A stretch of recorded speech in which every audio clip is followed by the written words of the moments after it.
როდესაც სტუმრად მყავს აი ესეთი ადამიანი, ყოველთვის მიჭირს ხოლმე მისი წარდგენა. იმიტომ რომ ძალიან ბევრი რამის თქმა გინდება და საბოლოო ჯამში ხშირ შემთხვევაში ვერაფერსაც ვერ ამბობ. მოგესალმებით, მივესალმები აჭარის საზოგადოებრივ მაუწყებელს, კერძოდ გადაცემა პროექციაში მაყურებელს. დღევანდელი ჩემი სტუმარია ნოტარიუსი ხათუნა კალანდარიშვილი. საოცარი გოგო. საოცარი თანაქალაქელი. დაგველოდეთ. დანარჩენს ყველაფერს საუბრის დროს მოგახსენებთ პატივცემულება.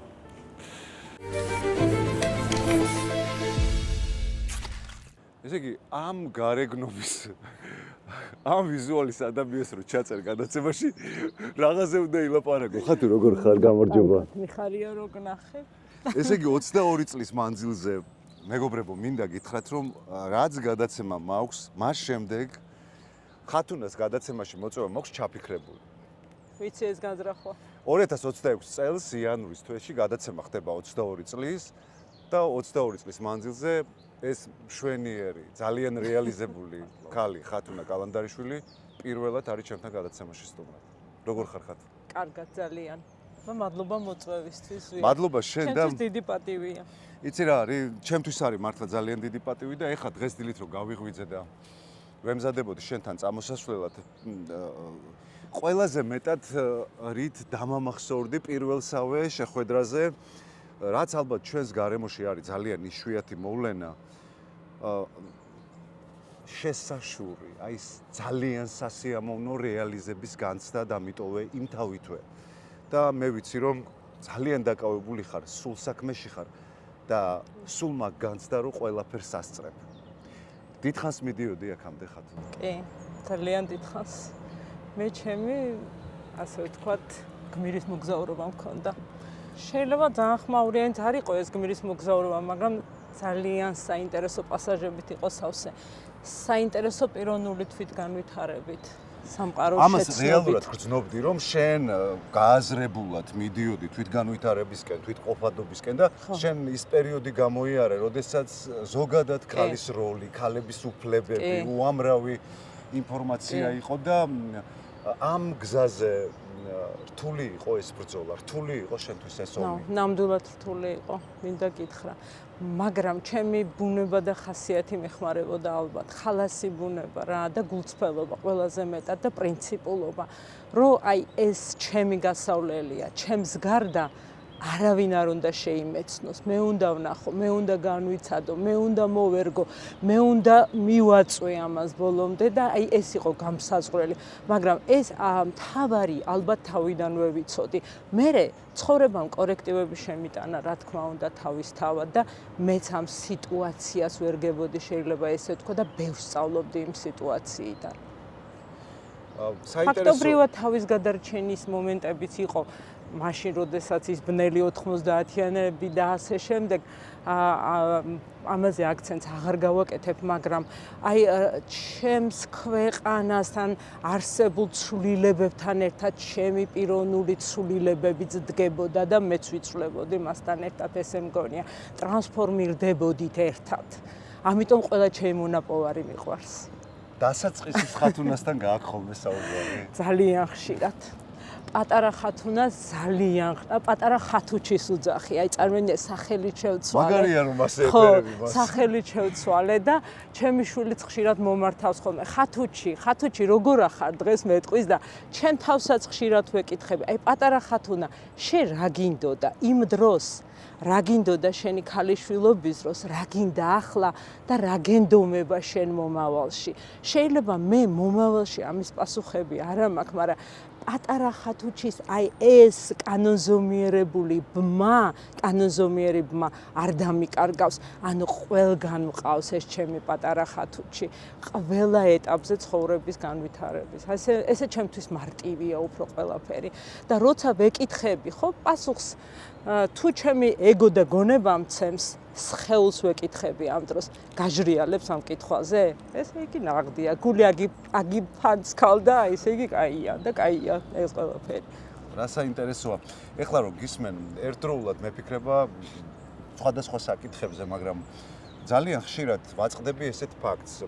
ადამიანები ის უმცირესი რაოდენობა, რომელიც ჩვენ საზოგადოებაში მაგალითია რეალიზების, მაგალითია საკუთარ თავთან ინტერაქციის, საკუთარ მინდებთან და უნდებთან კავშირის, სულ მაგ შთაბეჭდილება, რომ სინამდვილეში ეს უნიკალური ამბავი ხდებოდა მათ ოჯახში, მაგრამ ჩვენი მშობლების თაობას ჰქონდა ერთი უცნაურობა. ხშირად იმას, რასაც გვაძლევდნენ, იგივე იყო მათთან ურთიერთობაში პრობლემა. ნამდვილად გვახჭოდნენ სიყვარულით. ხო, რამდენად სწორად წარმოვთქვი, რეალურად ის რაც შენში არის, ჩემი ვარაუდით, მოგზაურებული ვარაუდით, სწორედაც ოჯახმა მოგცა, მაგრამ ხშირ შემთხვევაში სწორედად ეს თვისება ხდება მათთან სხვადასხვა გაუგებრობის, სირთულეების მიზეზად. გეთანხმები, ხო, ძალიან ბევრი სიყვარული იყო და ძალიან დიდი მიჯაჭვულობა. მე ვთქვი ჩემი ცხოვრების გარკვეულ ეტაპზე, რომ ისე არ მინდა ჩემ შვილებს უყვარდე, როგორც მე მიყვარდა ჩემი მშობლები. და ეს იყო ჩემთვის რაღაცა აღმოჩენასავით რა, გავაკეთე აღმოჩენა, ასე ვთქვათ. დიდი მასწავლებლები იყვნენ ჩემი მშობლები. წარმოიდგინე, ახლა დავიბადე ამ ქალაქში, უკვე მეორე თაობის ბათუმელი ვარ, ესე ვთქვათ, და ამ ქალაქში მამა ტექნიკური მათემატიკოსი, დედა ფილოლოგი, ჰუმანიტარი. რანაირი ბმა აქ ახლა ოჯახ ხო წარმოგიდგენია, იქეთაც მაგარი გოგო უნდა იყო, აქეთაც მაგარი გოგო უნდა იყო, ყავს ამავდროულად ბებია სვანური ფესვებით და იქაც მაგარი უნდა იყო. და აი ამ მასწავლებლებმა, ხო, ჩემმა მშობლებმა, რაც მომცეს, ზოგჯერ ტვირთად მაწვებოდა ის, რაც მომცეს. ანუ აი ეს დისციპლინა, გერმანული, რაღაცა ხუთოსნობა, კარგი გოგოობა, დროზე ჩაბარება, უნივერსიტეტი, სკოლა, კარგი ოჯახის შექმნა, კარგი დედობა და ასე შემდეგ და ცუდი ამაში არაფერი არა, მაგრამ ეს არ უნდა იქცეს შენ ტვირთად დავალდებულებებად, მე ესე მგონია რა. ხო, საინტერესოა ნამდვილად, როდესაც ცოტა სხვა ხედვა მაქვს ალბათ. ხშირად გიგზავნა სხვათა შორის. იცი ამ ბრძოლაში, ამ ერთგვარად გათავისუფლების სიმბოლურ ბრძოლაში ალბათ ძალიან ბევრი ადამიანი მე არ ვიტყოდი რომ შორდება მეთქი, მაგრამ რაღაცა მენტალურად რო გზა იყოფა. დრო ფილტრავს. ძალიან ბევრი ადამიანი გაგიფილტრა ცხოვრება. აი იცი როგორი თავმიმდევრული ვარ, კლასელებთან ერთად დღემდე დავდივარ, 10 დღე გავდივარ და მოგზაურობ სხვადასხვა ქვეყნებში. ბაღელები იყვნენ ჩემი კლასელები. კლასელი ერთი მეგობარი იყო ჩემი კურსელი. მე ერთად შეხება მქონდა სამსა. ანუ მე ვინარჩუნებ. იმიტომ რომ ვინარჩუნებ ადამიანებს, თუმცა რაღაცა გამიფილტრა ვისთანაც აღარ მქონდა საინტერესო ურთიერთობები, მაგრამ მე მაინც ვცდილობ, რომ ეს ადამიანები ჩემ გვერდით იყვნენ, იმიტომ რომ ძალიან ბევრი რამე მიყვარს მათში და ძალიან ბევრჯერ ვარ მე ის ადამიანი, მე ვარ შენ და ეს განცდა ერთიანობის, აი ზოგჯერ მაგიჟებს. თუმცა იყვნენ ადამიანები, ვისაც უთხარი, ნახვამდის ჩვენი გზები გაიყო, ნამდვილად გაიყო, იმიტომ რომ მე და შენ ერთად ვერ მოვთავსდებით ამ ნავში, მე ცოტა ზევით მინდა რო აუფრინდე და შენი ეგოს ტყვეობაში იყავი სადაც ხარ. აი ეს არ შემილია. ერთ დღეს ჩემი ძალიან მოგზალებული დაკვირვებით აღმოვაჩინე, რომ ჩვენ საზოგადოებას, გარემოს ძალიან მარტივად შეუძლია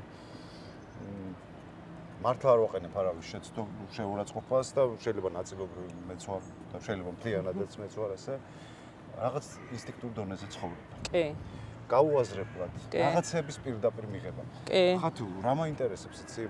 ასე რა წესმა, რა ჩვეულებამ ჩაახშო ჩვენში ჩვენი შინაგანი ხმა, რომელსაც აბსოლუტურად აღარ გვესმის ხშირ შემთხვევაში. მე ამ წუთას შეიძლება არც რამაზიკოზე მაქვს საუბარი, არც ჩვენზე, არც ჩვენზე. ზოგადად რამ ჩაახშო ჩემი რატო არ ვუსმენთ საკუთარ თავს, ხო? უფრო მეტიც არათუ არ ვუსმენთ, ჩვენ ხშირ შემთხვევაში წარმოდგენაც კი არ გვაქვს, რომ ის არსებობს. იმიტომ რომ ეს არის გარკვეული წესებისგან გამომდინარე, როდესაც ბავშვი იზრდება ისე, რომ მსგავსი მაგალითი არ აქვს. აი, როდესაც იზრდება და მთელი ამ ხნის მანძილზე მხოლოდ ესმის წესები.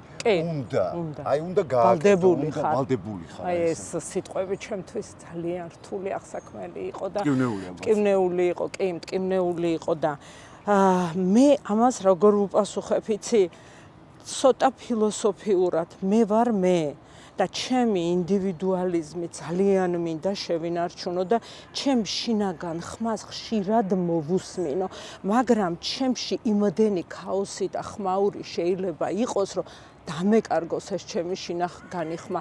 მაშინ მე ეგოს ვაჩოჩებ და ეგოს თუ ვადაბლებ, ვაჩოჩებ, უკვე მესმის რა უნდა იმ ნამდვილ ხათუნას რა უნდა შიგნით რა ძალიან რთული ამის გაგება და გაკეთება, მაგრამ მე აბსოლუტურად ხშირ შემთხვევაში ნახე ინსტინქტები გვმართავს და მივხვდი რომ ინსტინქტები ძალიან ხშირ შემთხვევაში მართავს და რაღაცეებზე ვარს გათქმევინებს, შენს დადგენილ პოსტულატებზე, შენს მიღებულ და დამტკიცებულ თეორიებზე და მცნებებზე გათქმევინებს ვარს. მაგალითად რომ მომშივდა ის საჭმელი სუფთა გაკეთებული იყო, სუფთად მომზადებული იყო თუ არა, ავდექი და მაინც ვჭამე, ქუჩაში ვჭამე, იმიტომ რომ ინსტინქტმა ჩემს გადააჭარბა ჩემს მოთხოვნილებებს, ჩემს რაღაც წესს, ასე ვთქვათ. ხო და ამიტოა რა, ეს ალბათ ძალიან ბუნებრივი რამეა რა.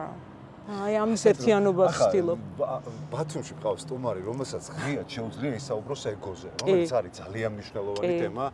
ზოგადად და შეიძლება ადამიანებს ეს არ მიაჩნიათ, ეხლა გზაზე რომ მოვდივდით, რამდენიმე ადამიანი შეხვდა და ადამიანები ცხოვრობენ ესე არც კი აცნობიერებენ, რომ კითხო რომ რა არის ეგო, გაგიმიჭრავს, ანუ ებრძვი ეგოს, ამარცხებ ეგოს, რომ გათავისუფლდე ამ ჯაჭვისგან. ის პროცესი, როდესაც აცნობიერებ, რომ მე ასევე ძახი ხოლმე შავი ეგო, რომელიც განგრევს, რომელიც ერთგვარად გიკეთებს მანიფესტაციას თითქოს შენი სურვილებისას. აი რაღაცა თქვი, აი ფანტასტიკური აღმოჩნდა. აი რაღაც თითქოს აი გონია ძალიან გავს, რომ აი ეს რეალური სურვილია შენ და სინამდვილეში დამკვიდრებელი სურვილია. ძალიან მაგარია, ეგო რაღაც ეტაპზე ვფიქრობდი, რომ ფიქრობდი კი არა, ჩემი მამოძრავებელი იყო, მაგრამ ნახე ჩემი პროფესიიდან გამომდინარე, მე თუ ჩემი ეგო არ დავტოვე იმ ოთახში, სადაც ერთი მხრივ სახელმწიფოს ნებას ვასრულებ და მეორე მხრივ ადამიანის განზრახვა უნდა მივუსადაგო სახელმწიფოს ობიექტურ კანონს, ხო? ობიექტურ რეალობას, რაც მე დამიწესეს, ხო? და ამ დროს ჩემი ეგო სუბიექტური თუ დახტის და ეს ძალიან მეწოდება, ვაიმე რა ვქნა, რითი მოვეხმარო, რა გავაკეთო, მოდი აბა კანონს დავარღვიო კანონი და ამ ჭიდილში ხარ და ამ დროს აჩუმებ ეგოს გაჩერდი. ჩადექი რა, შენი ემოციები არც დადებითი, არც უარყოფითი, არც ნეგატიური არ გინდა დატოვე, აი ამ კარებს მიღმა და ეს მასწავლა ცხოვრებამ, რავი, ჩემო პროფესიამაც ალბათ რა. იცი რა, მივედით შენს პროფესიაში? კი, მივედით. მაინც ყველა გზა რომში მიდის. მე ჩემი სამოქალაქო რა სიმბოლურია? კი, სიმბოლურია ნამდვილად, კი. ტერიტორიაზე, სადაც ჩემი უსაყვარლესი კაფე იყო, სამწუხაროდ ჯერჯერობით დახურულია. როგორ მიყვარდა მეც, კი. დახურულია და ძალიან ჩემმა ბავშვობამაც აქ გაირბინა. ეს იყო დიდი ეზო ჩემი და პატარა ეზო სტალინის 36-ში კი ესე იყო. აუცილებლად მინდა მოვიკითხო ამ კაფის ფლობელები, განსაკუთრებით ზოია და სიყვარულით. ჩემი მეგობრებიც არიან. დიდი სიყვარულით. ხათო. შენს პროფესიას ერჩვენიერ დღეს მე მგონი აბსოლუტურად ფილოსოფიურად მივდექი. კი. კი. დიდი დრო დაგჭირდა ამისთვის. მე და შენ საქმიანობა გავს რითიცი, ჩვენ მუდმივად გვაქვს ხალხთან კომუნიკაცია. ურთიერთობა. დღეში დაახლოებით რამდენ ადამიანს ხვდები? ახალ უცხო ადამიანს. ალბათ 100. ყოფილა 100-ად შევხვედრი ვარ და მეცაც რა. თან ეს არის ძალიან პერსონალური შეხვედრა. კი, ძალიან. ეს კი არ არის რომ სადღაც ოფისში ინტიმური შეიძლება ითქვას რა, ესე წოდებული. კი, ძალიან გავს. კი, ფაქტობრივად შენთან აღსარებლები მოდიან და ჩემთანაც აღსარებლები მოდიან რა, ასე ვთქვათ რა, ხა მე. რა მოხდა ამ საქმიანობამ? საინტერესოა ძალიან. ძალიან ბევრი ადამიანი მაჩუქა და ბევრი ადამიანური ისტორია მომცა და ბევრი თავდაჯერებულობა მომცა და ბევრი სარგებლიანობა მისცა ჩემს თავს და თქვი რომ აი საინტერესო საქმეს ვაკეთებ და ვეხმარები ადამიანს სასარგებლო ვარ მე ამ ქალაქისთვის რა ვიცი ჩემი ცხოვრების ხაზის გამართლება მომცა. სასწაულო ნომერ პირველი ნოტარიუსი მყავს განსაკუთრებით სასარგებლო. ჩემთვის ასე ხარ და არ ვიცი. არა, მე არ ვაღიარე, ყოველთვის მინდა რომ რაღაცა ისე ვიყო ჩრდილში. ესეც ალბათ ჩემი ხასიათის თვისებაა. იცი რა რთულია შენთან საუბარი ერთი მარტივი მიზეზის გამო. ამ დროისთვის გინდა ყველაფერი მოვასწროთ, ხო? ყველაფერი მოასწრო, ყველაფერი ჩაატირო და არ ვიცი რამდენად გამომივა, მაგრამ ყოველ შემთხვევაში თავარსათქმელს ვიტყვით. კი, ხათუნა. გარკვეული წესჩვეულებების ფონზე მე ჩვენი დღეს აღმოვაჩინე, რომ როდესაც აი ამ ტიპის ინტერაქცია გაქვს ადამიანებთან, ეს პასუხისმგებლობა შენში თანაცხოვრობს. არ ფიქრო რომ მას გამიჯნაო. არა. მე გიწევს ძალიან სერიოზულად მუშაობა იმაზე, რომ ამ ყველაფრიდან პერიოდულად გამოხვიდე. კი. და თან ყველაზე მთავარი რაც არის, გამოხვიდე ისე, რომ არავის გული არ ატკინო. და არ, იმიტომ რომ ოჯახის წევრები ხშირ შემთხვევაში ამას ვერ გაიგებენ. კი, ვერა. ვერ გაიგებენ, იმიტომ რომ ვერ ხვდებიან რა გჭირს ხა თუ ეგ ნერვოზივით არის, სანამ არ დაგემართება ვერ გაიგებენ. მიხვდები. ხო, ფსიქიატრები ამბობენ ხოლმე რომ ნერვოზიანების ოჯახის ნერვოზიანები ყველაზე მეტად ეცოდებიან, იმიტომ რომ ის არ არის კლასიკური მაგალითი. როდესაც კუჭით კივა ადამიანს და თავით კივა არსებობს გარკვეული ტიპის ემპათია, მაგრამ უსხეულოა ეს. ეხლა გელაპარაკები უსხეულო მდგომარეობაზე. ეს როგორ დაალაგე? როგორ მიიტანე თანაც შვილები, ოჯახის წევრები რაღაც. ხო, აი რაღაცა განვითარების სხვადასხვა ეტაპებიც ხონდა მაგ. ადრე, აი თავდაპირველ ეტაპზე თავით ვიყავი სამსახურში გადაშვებული და არ ვიცოდი შაბათი, არ ვიცოდი კვირა, არ ვიცოდი დასვენება და ნაკლები ყურადღება ქონდა ჩემს შვილებს. მე ერთ დღეს აღმოვაჩინე, რომ მე მათ რაღაცნაირად დავშორდი.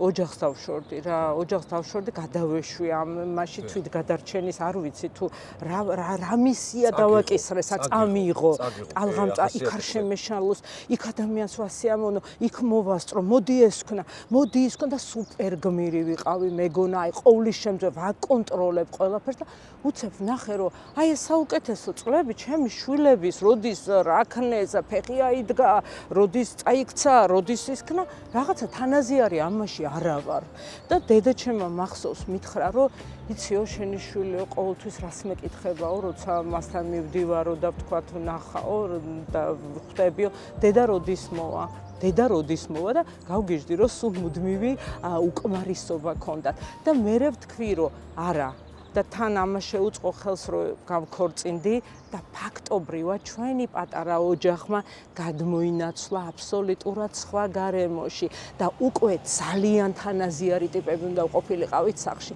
მე, ჩემი შვილები, ჩემი ქალიშვილი, ჩემი ვაჟიშვილი და როლები გავანაწილეთ. მე დედა ვიყავი, თეკლა იყო რაღაც გამგებელი რაღაც საქმეებში, გორდა იყო მამაკაცი, რომელიც აი ამ ორ ქალთან ურთიერთობებს უნდა მორგებოდა და დააგებოდა და ეს შვენივრად იმათმა ძალიან ბევრი რამე მასწავლეს და დასვენებაც მაგათმა მასწავლეს, იცი? არ შეიძლება დედა ამდენი შრომა მითხრეს, ცოტა შენ თავს დღემდე ამას მეუბნებიან, რომ დედა შენ თავს და მე ეს გამოსავალი ვნახე რომ მოგზაურობ და აი ამ ჩემს სამსახურს ვართმევ ამ დროს რომ მიუხედავად იმისა რომ შენ ეხა საუბრობ იმ ხშირ შემთხვევაში შეუფასებელ დროზე რომელიც სამსახურის გამო ვერთმევა კი მე სამწუხაროდ თეკლას არ ვიცნობ მაგრამ გორდა რომ პირველად ვნახე დიდი ხნის წინ კი პირველი კითხვა მიუხედავად იმისა რომ ვიცოდი რომ შენი შვილი იყო პირველი კითხვა რაც გამიჩნდა როგორ მოახერხა ხათუნამ რომ გაზარდა ესეთი შვილი კი რა ვიცი მამით ხო ოღონდ აი რაღაც არის ალბათ რაც ადამიანს დაყვება ხოლმე მაგრამ პარალელურად ერთად გენეტიკამაც ბევრი იმუშავა მაგათთან ორივე მხრივ რაღაცა ერთდროულად ძალიან კეთილშობილი ძალიან პოზიტიური და აბსოლუტურად ბონიერი და აბსოლუტურად თავისუფალი იმ რაღაცა ქართული სინგლი სიმძიმეებისგან კი ხო აი ესა ერთხელ თქვი მამიდა ჩემთან რომ ისა მეთქი რა ვქნა მისით გაიზარდნენ მეთქი და მისით იზრდება სარეველაო მითხრა და თქვენ შენ გაზარდეო ეშვილებიო და ძალიან ბევრი რამე მისცა მისმა წინაპრებმა ბებიებმა ბაბუებმა და ასე შემდეგ ნუ ეს გენეტიკური ფონდიც მათში კარგად მუშაობდა ასე ვთქვათ მაგრამ მე მქონდა ყველაზე მთავარი მათთან ურთიერთობა ეს იყო ნდობა მე ვენდე მას აი მენდე ჩემს სამსახურშიც გამსაზღვრელია მენდე ჩვენს ურთიერთობებშიც მენდეა ყველაზე მთავარი ასე მგონია სიყვარული და მენდე მაგრამ მე სიყვარული უკვე მქონდა მათ მიმართ ვენდე როცა მითხრენ რომ დედა გაგვიშვი მე გავუშვი დედა რა დღეში იყო და როგორი ჭამდა ფჩხილს წალკეთე მამარა დედა მეც გაიარა ან როგორ ტიროდი როგორ ვეძებდი როგორ ტელეფონზე მინდოდა და რეკვა და არ რეკავდი და ასე შემდეგ მაგრამ ვენდე და რა ვიცი აი წავიდნენ იმიტომ რომ კი ასე მგონია ეს გამარჯვებული კი ასე მგონია თეკლა და გორდა აცნობიერებს რომ დედა არ არის манипуляტორი არა აცნობიერებენ კი იმიტომ რომ ძალიან დიდი ცდუნება იყო ყოფილიყავი манипуляტორი ხანგრძლივი იყო პერიოდი როდესაც ჩახსენი დედა რომელსაც უნდა უშველო შვილმა გადასარჩენ ხო გადასარჩენი დედები კი გადასარჩენი დედები ყავს კი ასევე ვარჩენდი მე გადავარჩინე ასე მეგონა დედა ჩემი მაგრამ ბოლოს მაინც ვერ გადავარჩინე და ნუ ამის დანალექი დღემდე მომყვება მაგრამ ჩემ შვილებთან გარკვეული პერიოდი ვიყავი დედა манипуляტორი კი იმიტომ რომ აი არ გამორთო ტელეფონი არ გამაგიჟო საკონსულოში დავრეკავ იქ დავრეკავ ამას ვიზამ იმას ვიზამ და ნუ ისინი და დავიღალეთო მითხრა დავიღალე შენ თუ გინდაო შევწყვიტოთ შენთან კომუნიკაცია რამენაირად უნდა დაალაგო შენ თავთან ეს ურთიერთობებიო და აი მე უკვე დავიწყე პერსონალური განვითარება ასე ვთქვათ ბევრი ტექნიკები იქ მედიტა საკუთარ შვილებს და საკუთარ თავს და მე ვთქვი რომ არა არასდროს არ ვიქნები манипуляტორი რაც არ უნდა მიჭირდეს აი არ ვიცი შაკიკი მაქვს ხოლმე ქრონიკული აი იმის დროსაც ვეუბნები ხო დედა როგორ ხარ კარგად ვარ აბა თქვენიცით მიდი ერთად მივაწვეთ რაღაცა აი ამის რაღაცები ვქენი არასდროს ჩემს ამ შინაგარ ქარტეხილებს მათთან ვუსვამ წერტილს და ეს ძალიან მაგარი რამეა რა და ერთი სასაფლაოს ვარიანტი სეპარაცია უნიკალური მაგალითი სეპარაციის ჭიპლარის კი გადაჭრის კი ჩვენ ისინი გადიოდნენ და გადიან ინდივიდუაციის გზას იუნგს აქ და გიждები ამ გზაზე პიროვნული ფორმირების გზას სადაც არიან იქ გადიან და მათ რო ეს მოთხოვნილება გაუჩნდათ მათი კარიერული წინსვლის და პიკზე ხო მე გავგიჟდი ძალიან ძნელი იყო ჯერ ერთი წავიდა მე მეორე წავიდა საზღვარგარეთ და რა ვქნე ხა უფუნქციო დავჭი ფიქრობ მე კაი ამბავი დატოვა და წავიდა ხო კი ორივე მას ექნა რა პრინციპში ხო და მაინც აი დედა манипуляტორი აი ყველაფერს უთანხმებდი რა დილიდან და სასაფლაოს ამბავი კითხე კიდევაც მოუყვე თუ არა სასაფლაოს მოდიოდი ფიქრობდი რომ ხათუნა სასაფლაოს ამბავი და ეს უნდა მოუყვე ხო ძალიან სასაცილო ურთიერთობა იყო მე და აი ყველაფერს ხო უთანხმებ ამ თეკლას და ბომბავ დილიდან ნუ ეს როცა გაუცნობიერებელი დედა манипуляტორი ვიყავი და თან ეს გურული დარიკო ვარ გლეხისგან ჩართული მაქვს ყველაფრის მოსწრება მინდა თოფით ხელში გადამდგარი ვარ იქ დავამტვრიე აქ დავცხრილე ის დავტოვე ეს ავაშენე ეს გავაკეთე და ავაშენე ყველაფერი ხედავრგი ბავშვები გავზარდე ვასწავლე სახს ვაშენებ და დალაგებული მაქვს უნდა მოვკვდე რა დამჭა აი ახლა უნდა მოვკვდე რომ ხელახა დავიბადო უნდა მოვკვდე და ვურეკავ თეკლას და აი მე კარგად უნდა მოვყვე თეკლა ზის ამსტერდამის ძალიან fashion office-ში იურისტია ძალიან ისეთი საქმეები აქვს აყრია თავზე გადახედავს იქ მუზეუმის კვარტალი აქვს რაღაცა კანალებია იქ გემები დადიან ჭკუაზე არაა და გურული დედა ბათუმიდან ურეკავს დილის 9 საათია იმათი არა დილის 10-ია თუ 11-ია იქ -3-ია რა და იმ დროს ჩემი შვილი 7 საათს სამსახურშია და ურეკავს გურული დედა ევროპული დროით ცხოვრობს და მე აქ ქართული დროით ვაწვევი და ურეკავს დედა მომისმინე დედა ჩქარა თქვი გეხვეწებით რომ აქ ძალიან ზუსტად 5 წუთი ჩავეტევი 5 წუთში დედა მისმინე ალეკომ და თემომ საფლავები იყიდეს დედა ჩემთან და მამა ჩემთან ახლოს და მეც ხომ არ მეყიდა კიდე ერთი ძალიან კაი 2 ადგილიანი საფლავია ჩქარა მინდა ვთქვა 2 ძალიან კაი საფლავია დედა 2 ადგილიანს ვიყიდი მე თქვენ რომ მე რომ რაღაცა დამემართება რა თქმა უნდა 100 წლის მერე მაგრამ ვალამაზებ თან არ შეშინდეს ბავშვი დილაა მაინც ხო და თან 100 წლის მერე რომ დამემართება დედა ჩემთან მამა ჩემთან ახლოს ვიქნებ დედა ახლა იაფიღირ ავაშენებ ხო ჯერ ცოკოლს ამოვიყვან მე იქ ქუთაისის ქვევშა მოვიტან რა ქვია კულსებიო თუ რაღაცა ქვია არ ვიცი იმას მოვიტან მოვაპირკეთებ ყველაფერი მარტო ჩემი დამარხვა დაჭება დაალაგე წინასა დავალაგე და იქედან ისეთი სიჩუმეა სამარისებული უკვე ჩამდო გადავაყარა მიწა ნიჩაბი დგას და ახლა მიმაყრის ჩამდო უკვე საფლავში და მეუნება ეს დაგჭა ხო მარტო გასაყიდი და გასაყიდელი და გასაკეთებელი ხომ მე დედა იაფად იყიდება მე აქედან ვცდილობ ახლა მანიპულირებას დედა შენ მე დაგწვავ სე მოგვარდა ეგრევე დავდევი ტელეფონი ვიფიქე კაი ხათუნა სად ბანაო რა სიმბოლურია დედა შენ არ ინერვიულო უცებ ერთი სიტყვით მომიგვარა შენ მე დაგწვავ დედა დაგწვავ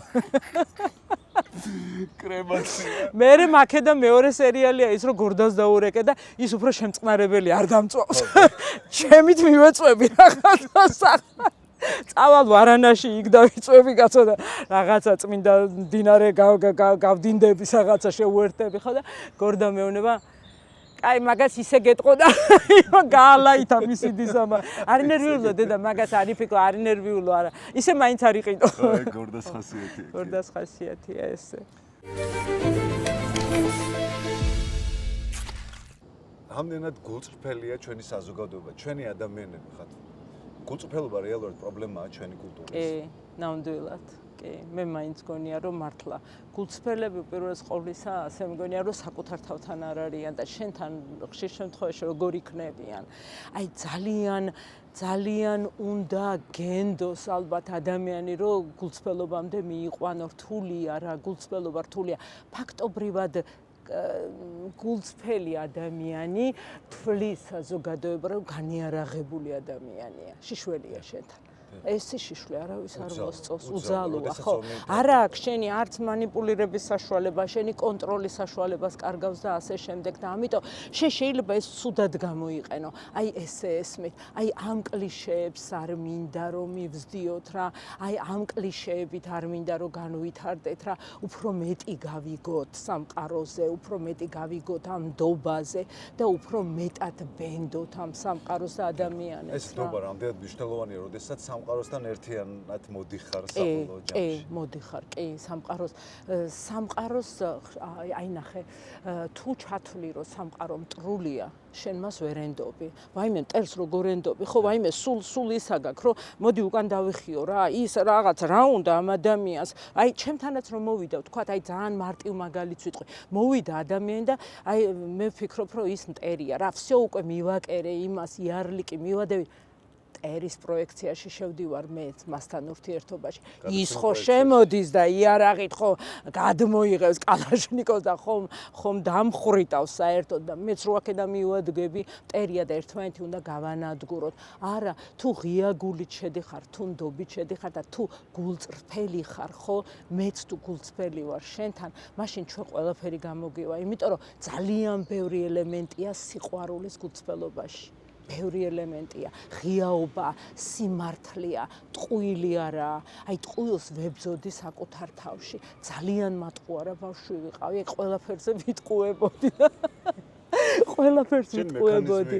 მაგრამ აი ხო, აი ეგ მინდოდა, აი მაგ მიმიყვანე შენ, აი ყოჩახ რა და იცი რატო ვიტყუებოდი? იმიტომ რომ აი მტყუილში და გამოგონილ სამყაროში ძალიან ბევრი ხენა მქონდა. იქ ძალიან სუპერ გმირი ვიყავი და აქ ეს რეალობა ისე მაწვებოდა, რომ აი აქ მინდოდა ეს ბევრი ტყუილი იქეთ და რაღაცა დამებალანსებია თითქოს. მაგრამ მე მივხვდი რომ აი რა შეეშვი რა, ზედმეტია ეს ყველაფერი რა. მოდი იყავი მართალი რა, იყავი მართალი და უფრო მოვლენ ადამიანები შენთან. იყავი მარტივი და ადამიანები უფრო მოგენდობიან შენ.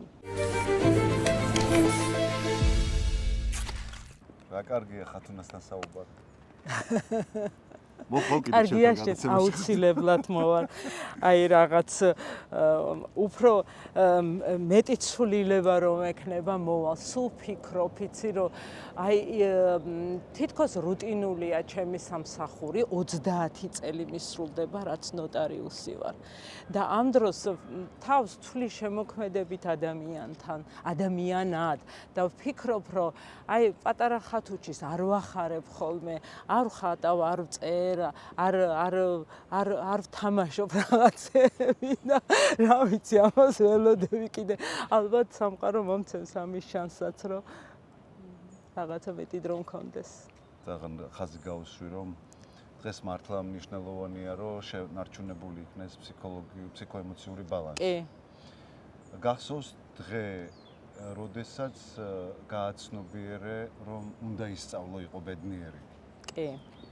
და თუ ეთანხმები იმ მოსაზრებას ორი კითხვის დასმა ერთად არაპროფესიონალურია, მაგრამ მაინც კითხავ.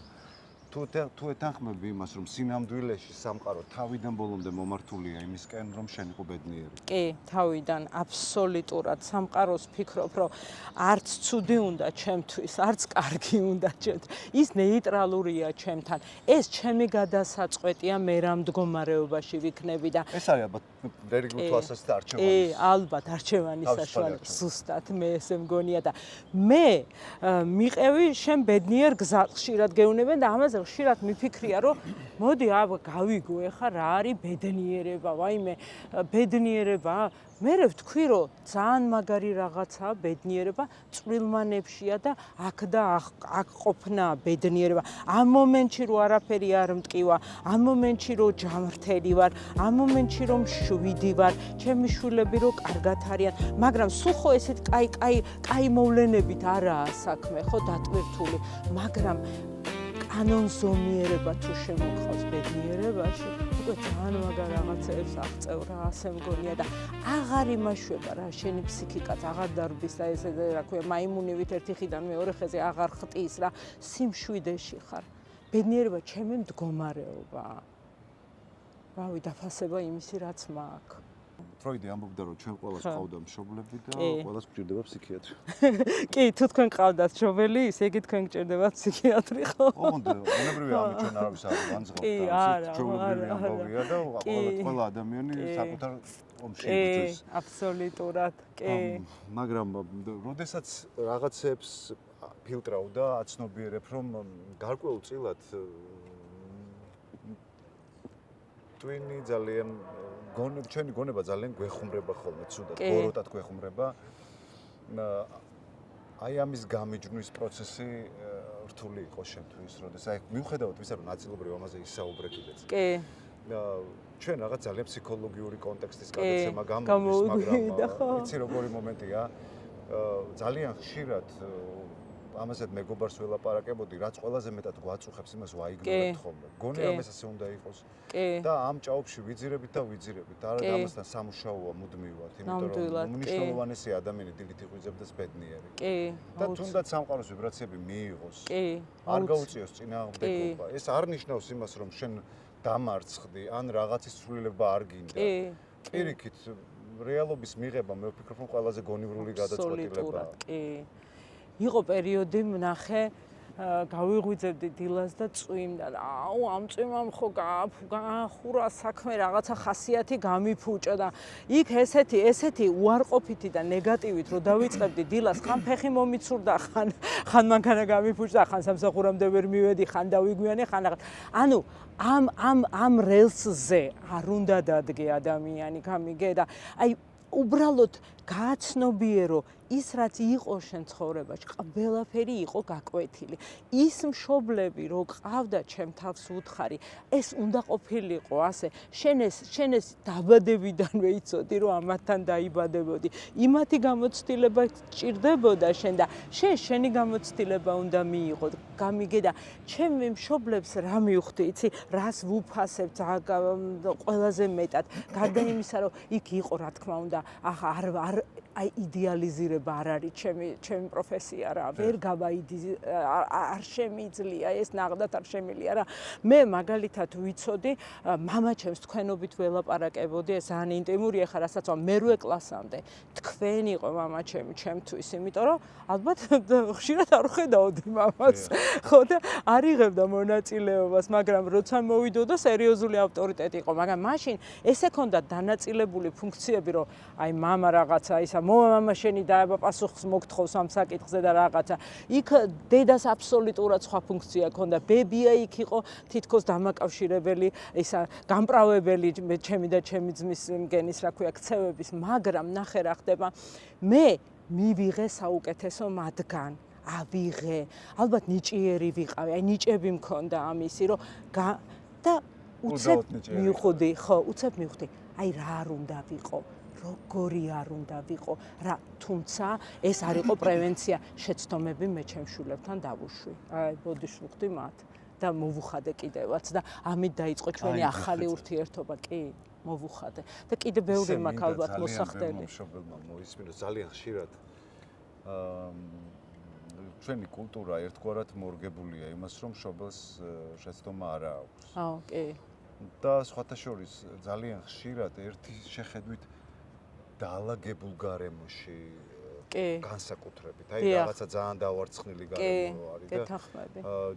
ალბათ შენი დახმარებით ხა თუ ძალიან ბევრ მშობელს ვეტყოდი, რომ ხანდახან უნდა შეძლონ შვილებს მოუხადონ ბოდიში. კი. და ეს ძალიან ბევრ ამას ალაგებს. ძალიან ბევრ ამას, კი. სხვა ეტაპს იწყებს ურთიერთობის. აბსოლუტურად.